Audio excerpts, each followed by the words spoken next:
अहमदाबाद के चांदखेड़ा इलाके में एक युवती ने 14वीं मंजिल से कूदकर खुदकुशी कर ली। इस मामले में पुलिस ने आरोपी को तुरंत ही गिरफ्तार कर लिया। बता दें, अहमदाबाद में एक युवती के साथ चौंकाने वाली घटना घटी और असमंजस में युवती ने एक इमारत से कूदकर जान दे दी। मुस्कान के प्रेमी ने उसका नग्न वीडियो बनाकर उसे ब्लैकमेल किया। मृतक लड़की मुस्कान और मोहित उर्फ मितराज मकवाना के बीच प्रेम संबंध थे। हार्दिक और मोहित दोनों ने लड़की का नग्न वीडियो बनाया और उसे ब्लैकमेल किया। युवती न्यूड वीडियो डिलीट कराने के लिए अपनी सहेली के साथ 16 पुलिस स्टेशन पहुंची थी, जहां पुलिस की मौजूदगी में वीडियो डिलीट होने के बावजूद उसे फिर से इतना ब्लैकमेल किया गया। इतना ही नहीं, वीडियो वायरल होने के डर से मुस्कान ने खुदकुशी कर ली, जिसके लिए चांदखेड़ा पुलिस ने मामला दर्ज कर आरोपियों को गिरफ्तार कर लिया है। સાહેબ, યુવતી આત્મહત્યા કરી હતી, ગુનો દાખલ થયો છે, એક વ્યક્તિની અટકાયત છે, શું વિગત, કયું કારણ તેની આત્મહત્યા પાછળનું અને કોણ જવાબદાર?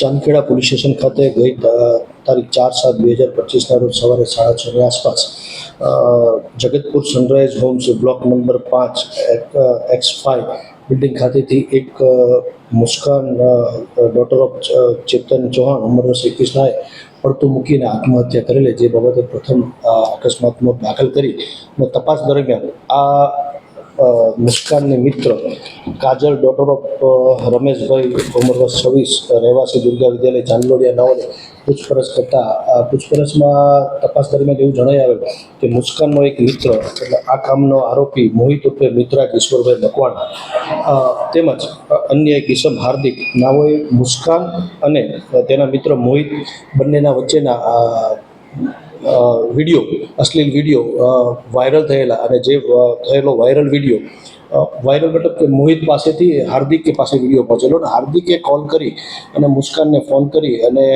જાણ કરેલી બીજી તારીખે કે ભાઈ તમારો એક વિડીયો મારી પાસે આવેલ છે કે જેમાં તમારા ન્યૂડ વિડીયો ફૂટેજ છે, જે આધારે આ કામના ફરિયાદી કાજલબેન તેમજ તેના હસબન્ડ મિતેશભાઈ અને મુસ્કાન મરણજનક આ હાર્દિકને જઈ અને એ લોકો હોટલ પાસે રિંગ રોડ ઉપર મળે છે, જે આ હાર્દિકના મોબાઈલમાં મુસ્કાનને આ વિડીયો બતાવવામાં આવે છે। ત્યારબાદ તેની સાથે સામાન્ય બોલાચાલી કરી અને આ લોકો ત્યાંથી નીકળી જાય છે અને મુસ્કાન એના મિત્ર મોહિત ઉર્ફે મિતરાજ નાઓને સોલા ખાતે જઈ અને એને બોલાવે છે અને મળે છે અને એની સાથે એના ઉતારેલા વિડીયો બાબતે એની ઝઘડો તકરાર થાય છે અને ઉતારેલો વિડીયો ડિલીટ કરવાનું કહેતા આ કામના આરોપી વિડીયો ડિલીટ કરવાની ના પાડે છે।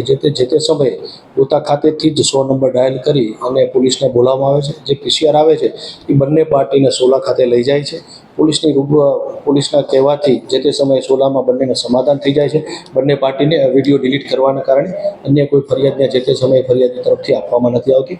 ત્યારબાદ 2 દિવસ સુધી આ કામના મરણજનક આ વિડીયો એનો હાર્દિક પાસે પહોંચેલો અને વિડીયો વાયરલ થશે એ ડરના કારણે મૂંઝવણમાં રહેતી હતી એવું એને આ કામના ફરિયાદીને જણાવેલું હતું।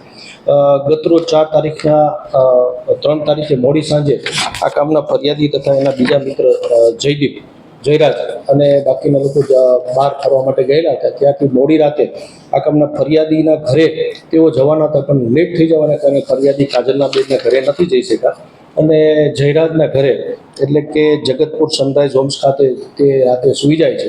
રાતે કોઈ કારણોસર પોતે જયરાજના ફ્લેટમાંથી પડતું મૂકી અને સુસાઇડ કરે છે અને આ બાબત अहमदाबाद से सी न्यूज संवाददाता यज्ञेश गोस्वामी की रिपोर्ट।